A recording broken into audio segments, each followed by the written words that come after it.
John Pope, the general who faced Robert E. Lee at Second Bull Run, was a major general in the Union Army whose Civil War career rose dramatically after an important string of victories, only to suffer a devastating defeat against Robert E. Lee.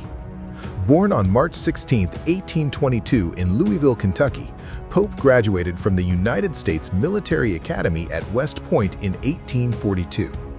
Before the Civil War, he was a career U.S. Army officer and military engineer, serving in the Mexican-American War and later working on river and harbor improvements. When the Civil War began, Pope quickly rose through the ranks. His first major successes came in the Western Theater. In early 1862, he commanded Union forces during the campaign against New Madrid and Island No. 10, helping capture important Confederate positions along the Mississippi River. His victories helped strengthen Union control of the river and brought him national attention. Pope was then transferred east and given command of the newly created Army of Virginia. His reputation was already growing, and he arrived with confidence that he could take the fight directly to the Confederacy. But his greatest challenge came in August 1862. At the Second Battle of Bull Run, Pope faced General Robert E. Lee's Army of Northern Virginia. The battle ended in a crushing Confederate victory, forcing Pope's army to retreat toward Washington. His defeat damaged his reputation, and he was removed from command of the Army of Virginia shortly afterward. Although Pope's Eastern career had ended, he continued serving the Union. He was sent west where he commanded the Department of the Northwest and later other major military departments. After the Civil War, he remained in the Army and played a significant role in military operations on the western frontier.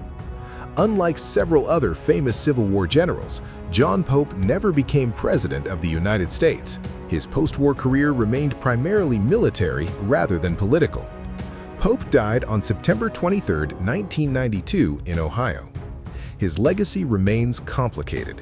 He demonstrated impressive leadership during the Union's early Western victories, but his defeat at Second Bull Run became the event that defined his Civil War reputation. Still, John Pope remained a committed Union officer whose career extended well beyond the battlefield of 1862. Don Carlos Buell, the general who saved the Union Army at Shiloh. Don Carlos Buell was a major general in the Union Army and one of the most experienced officers in the Western Theater during the American Civil War. Known for his disciplined approach to warfare, Buell played an important role in some of the Union's earliest campaigns, although disagreements with his superiors eventually ended his military career.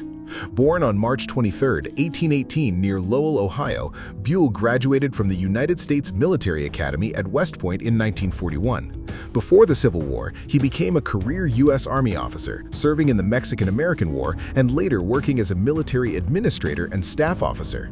His experience made him a valuable commander when the Civil War began. In 1861, Buell was promoted to brigadier general and became involved in organizing Union forces in the Western Theater. Eventually, he took command of the Army of the Ohio. Buell's most important contribution came during the Battle of Shiloh in April 1862, when Confederate forces launched a surprise attack against General Ulysses S. Grant's army. Buell arrived with reinforcements from the Army of the Ohio. His troops helped stabilize the Union line and contributed significantly to the Union victory on the battle's second day. Later that year, Buell successfully maneuvered his army during the Kentucky campaign, ultimately helping prevent Confederate forces from establishing permanent control over the state. However, his cautious style increasingly frustrated Washington officials. He was heavily criticized for his failure to aggressively pursue Confederate General Braxton Bragg after the Battle of Perryville, despite the battle being considered a strategic Union success. Buell was eventually removed from field command, effectively ending his active Civil War career. Unlike several of his fellow generals, Don Carlos Buell never became President of the United States and did not pursue a major political career after the war. He eventually moved to Kentucky, where he worked in the coal and iron industries. Buell died on November 19, 1898. Today, Don Carlos Buell is remembered as a capable but controversial Union commander, particularly for his crucial reinforcements he brought to Shiloh, helping prevent a potentially disastrous Confederate victory. Nathaniel P. Banks, the politician who became a Union general. Nathaniel Prentice Banks was a major general in the Union Army whose unusual path to military command began not in battlefield, but in politics. A former governor, congressman, and political leader, Banks became one of the most prominent civilian generals appointed during the American Civil War. Born on January 30, 1816 in Waltham, Massachusetts, Banks came from a working-class background. Before entering politics, he worked in a textile factory and later became a lawyer and politician. He served in the U.S. House of Representatives and became governor of Massachusetts before the Civil War. When the war began, Banks received a commission as a major general of volunteers. He initially commanded Union forces in the Shenandoah Valley, where he faced Confederate General Thomas Stonewall Jackson. Banks suffered setbacks during Jackson's famous Valley Campaign of 1862, particularly at Winchester. Banks later transferred to the Western Theater and played a major role in Union operations along the Mississippi River. His forces helped capture Port Hudson, Louisiana in July 1863 after a lengthy siege. The victory was strategically important because it gave the Union control of the Mississippi River and came shortly after the fall of Vicksburg. However, Banks's later Red River Campaign of 1864 ended in failure. His army was forced to retreat after suffering heavy casualties and failing to capture Shreveport. The defeat seriously damaged his military reputation, and he was eventually removed from active command.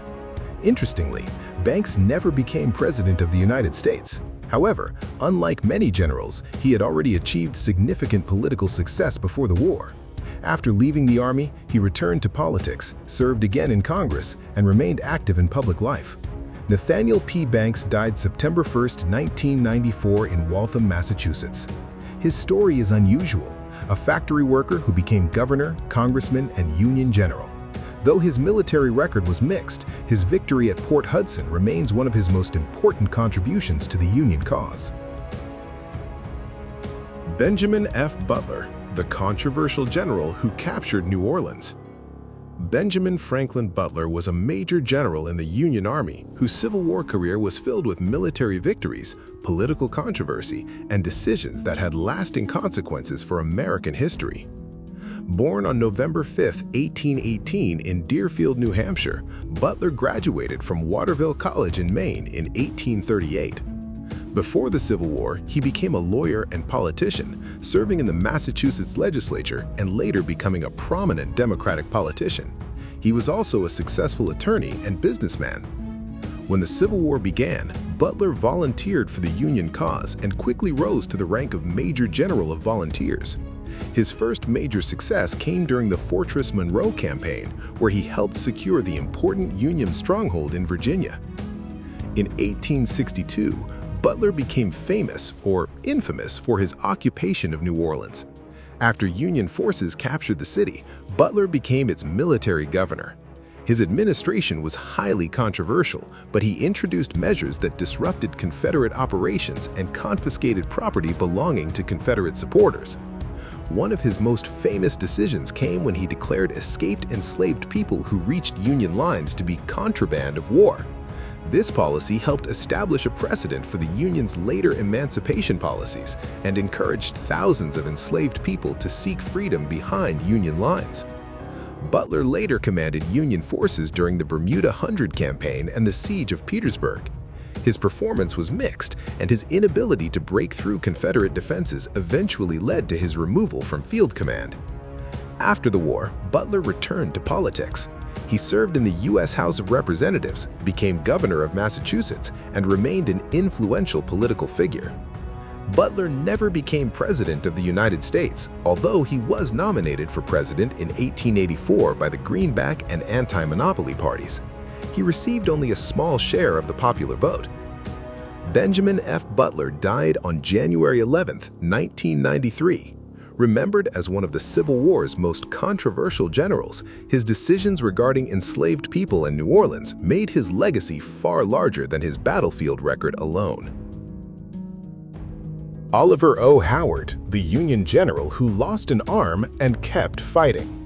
Oliver Otis Howard was a major general in the Union Army and one of its most determined commanders during the American Civil War. A deeply religious officer known for his courage and discipline, Howard fought in some of the war's most important battles and later became a major figure in the effort to rebuild the South. Born on November 8, 1830, in Leeds, Maine, Howard graduated from the United States Military Academy at West Point in 1854. Before the Civil War, he was a career U.S. Army officer and artillery instructor. He resigned his teaching position when the war began and quickly joined the Union cause. Howard first distinguished himself at the Battle of Seven Pines in 1862. During the fighting, he was shot twice in the right arm and eventually had it amputated. Remarkably, he returned to active service and continued commanding troops. He fought at Antietam, Chancellorsville, and Gettysburg, where his leadership helped defend the Union's right flank during the opening day of battle. Later, Howard commanded the Army of the Tennessee during Sherman's Atlanta campaign. His forces participated in major victories at Kennesaw Mountain, Atlanta, and the March to the Sea. Howard's military career continued into the final campaigns of the war, including the Carolinas campaign, where Union forces helped destroy the remaining Confederate armies. After the Civil War, Howard's role became even more significant. President Andrew Johnson appointed him head of the Freedmen's Bureau, where he worked to assist formerly enslaved people and refugees during Reconstruction. His efforts made him an important, though controversial figure in the post-war South. Howard never became President of the United States and never seriously pursued the presidency. Instead, he continued serving his country as a soldier, later commanding the U.S. Army's Department of the Platte and Department of the East. He died on October 26, 1909, at the age of 78. Oliver O. Howard's story is one of extraordinary resilience. A soldier who lost an arm in battle, returned to command, helped capture Atlanta, and then devoted years to rebuilding a nation torn apart by war. John M. Schofield, the general who helped save Tennessee. John McAllister Schofield was a major general in the Union Army whose Civil War career included important victories in Tennessee and North Carolina. A talented officer and skilled administrator, Schofield eventually became one of the highest-ranking soldiers in the United States Army. Born on September 29, 1831 in Jerry, New York, Schofield graduated from the United States Military Academy at West Point in 1853. Before the Civil War, he was a career U.S. Army officer and West Point instructor, teaching mathematics and philosophy. His academic background helped develop the organizational and strategic skills he would later use in wartime. When the Civil War began, Schofield remained loyal to the Union and quickly rose through the ranks. He became Major General of Volunteers and commanded Union forces in Missouri and later Tennessee. One of his important achievements came during the Battle of Wilson's Creek campaign and subsequent operations in Missouri, where Union forces fought to maintain control of the state. Schofield later commanded the Army of the Ohio during the Atlanta campaign. His greatest battlefield achievement came during the Battle of Franklin in November 1864. Confederate General John Bell Hood launched a massive assault against Schofield's fortified Union Army. Despite fierce fighting, Schofield's forces held their position and successfully withdrew towards Nashville. The Confederate Army suffered devastating losses. At the Battle of Nashville, Schofield's forces fought alongside George H. Thomas and helped destroy Hood's Army of Tennessee, effectively ending its ability to conduct major offensive operations. Schofield later commanded Union forces during the Carolinas campaign, helping defeat Confederate forces under General Joseph E. Johnston. After the war, Schofield remained in the military and eventually became commanding general of the United States Army in 1888. Schofield never became President of the United States and did not run for the presidency. His legacy remained military rather than political. He died on March 4, 2006, at the age of 74. John M. Schofield is remembered as a disciplined commander whose victories at Franklin and Nashville helped destroy the Confederacy's last major army in the Western Theater, and whose military career continued long after Appomattox. James B. McPherson, the Union general who fell at Atlanta. James Birdseye McPherson was a major general in the Union Army and one of the most promising commanders of the American Civil War. His career was marked by rapid advancement, important victories in the Western Theater, and a tragic death on the battlefield at Atlanta. Born on November 14, 1828, near Clyde, Ohio, McPherson graduated first in his class from the United States Military Academy at West Point in 1853. Before the Civil War, he was a career U.S. Army engineer working on fortifications and engineering projects. His intelligence and technical ability quickly attracted the attention of senior officers. When the Civil War began, McPherson served on the staff of General Ulysses S. Grant. He distinguished himself during the Battle of Fort Donelson and the Battle of Shiloh, helping Union forces secure important victories in Tennessee. McPherson's greatest achievements came during the Vicksburg campaign. Serving under Grant, he commanded troops during the battles of Raymond, Jackson, and Champion Hill. These victories helped isolate Vicksburg, which eventually surrendered to Grant on July 4, 1863. The campaign gave the Union control of the Mississippi River and split the Confederacy in two. McPherson later became commander of the Army of the Tennessee and played a major role in Sherman's Atlanta campaign. His army fought through battles at Resaca, Kennesaw Mountain, and other major engagements as Union forces pushed toward Atlanta. But McPherson's story ended tragically on July 22, 1864, during the Battle of Atlanta. While attempting to reach his troops after encountering Confederate soldiers, McPherson was killed. He was only 35 years old. Unlike several other Union generals, McPherson never became President of the United States. His military career ended before he had the opportunity to enter national politics. McPherson's death shocked the Union Army. General William Tecumseh Sherman reportedly regarded him as one of his most capable commanders. Today, James B. McPherson is remembered as one of the Union's brightest young generals, a brilliant engineer turned battlefield commander whose life was cut short just as his military career was reaching its peak. John A. Logan, the general who helped build the Union victory. John Alexander Logan was a major general in the Union Army and one of the most unusual commanders of the American Civil War. Unlike many Union generals, Logan entered the war as a politician and had no formal military career. Yet he rose rapidly through the ranks and became one of General William Tecumseh Sherman's most trusted commanders. Born on February 9, 1826, in Jackson County, Illinois, Logan was educated as a lawyer and became a prominent politician before the Civil War. He served in the Illinois legislature and later represented Illinois in the U.S. House of Representatives. Although he had initially been associated with the Democratic Party, the outbreak of war led him to become a strong supporter of the Union. Logan volunteered for military service in 1861 and quickly proved himself on the battlefield. He fought at Fort Donelson and Shiloh, where he demonstrated remarkable courage and leadership. His success eventually earned him promotion to Major General. Logan became especially important during the Vicksburg campaign. He commanded a division under Ulysses S. Grant and played a major role in the Union victories at Raymond, Jackson, Champion Hill, and the eventual capture of Vicksburg in July 1863. Later, Logan commanded the Army of the Tennessee during Sherman's Atlanta campaign. His troops fought at Kennesaw Mountain and Atlanta, where Union forces finally captured the city in September 1864. Logan's aggressive leadership made him one of the war's most respected volunteer generals. After the war, Logan returned to politics rather than becoming president. He served as a U.S. Senator from Illinois and became a leading figure in the Republican Party. In 1884, he was the Republican nominee for vice president alongside James Blaine, but they lost the election. Logan died on December 26, 1886, at age 60. He is also remembered as one of the founders of the Grand Army of the Republic and as a major figure behind the development of Memorial Day as a national day of remembrance for fallen Union soldiers.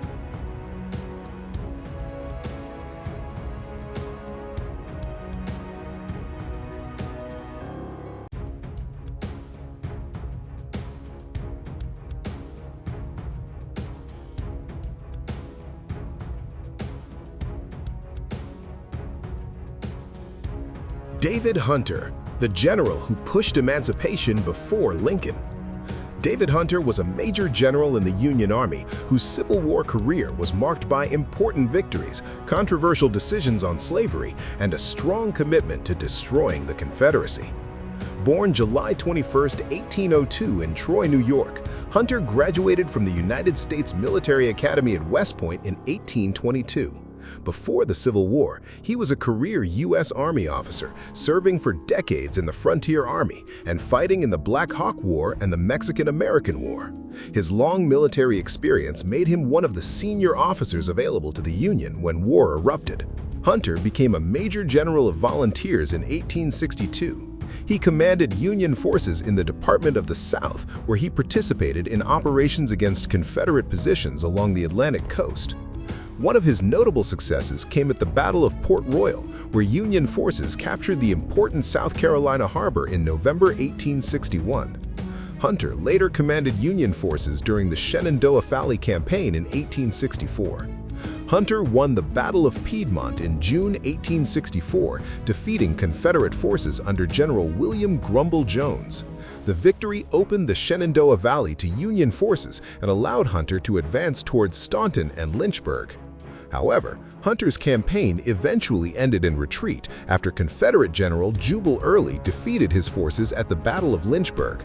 Hunter withdrew through West Virginia, leaving the Shenandoah Valley open to further Confederate operations. Hunter is also remembered for his aggressive stance against slavery. In 1862, he issued an order declaring enslaved people in Georgia, Florida, and South Carolina free. President Abraham Lincoln revoked the order, believing emancipation needed to come through federal policy rather than a single general's command. Hunter never became President of the United States and did not pursue the presidency after the war. He retired from military service in 1966. David Hunter died on February 2, 1886, at the age of 83. His legacy remains controversial but fascinating. A veteran soldier who fought the Confederacy, supported emancipation before it became national policy, and played a significant role in the Union's campaigns in the South and Shenandoah. Franz Sigel, the German-American general who inspired thousands. Franz Sigel was a major general in the Union Army and one of the most prominent German-American officers of the American Civil War. A former military officer, teacher, and revolutionary, Sigel became an important symbol of the Union's appeal to America's large German immigrant population. Born on November 18, 1824 in Sinsheim, in what was then the Grand Duchy of Baden, Sigel graduated from the military academy at Karlsbad. Before coming to the United States, he served as a military officer and teacher. He became involved in the failed German Revolution of 1848–1849, eventually fleeing Europe and immigrating to America. After settling in New York, Sigel worked as a teacher and newspaper editor and became active in German-American political circles. When the Civil War began, his military experience and enormous popularity among German immigrants made him valuable to the Union cause. Sigel was appointed a Major General of Volunteers in 1862. He commanded Union forces in Missouri and later in the Shenandoah Valley. His early Civil War success came at the Battle of Pea Ridge in March 1862, where Union forces defeated a Confederate army and secured important control of northern Arkansas and Missouri. Sigel personally commanded troops during the battle and became celebrated among German-American communities. However, his later battlefield record was mixed. He suffered defeat at the Second Battle of Newmarket in 1964, where Confederate forces under John C. Breckinridge defeated his army. He was subsequently removed from field command. Unlike some famous Civil War generals, Sigel never became President of the United States.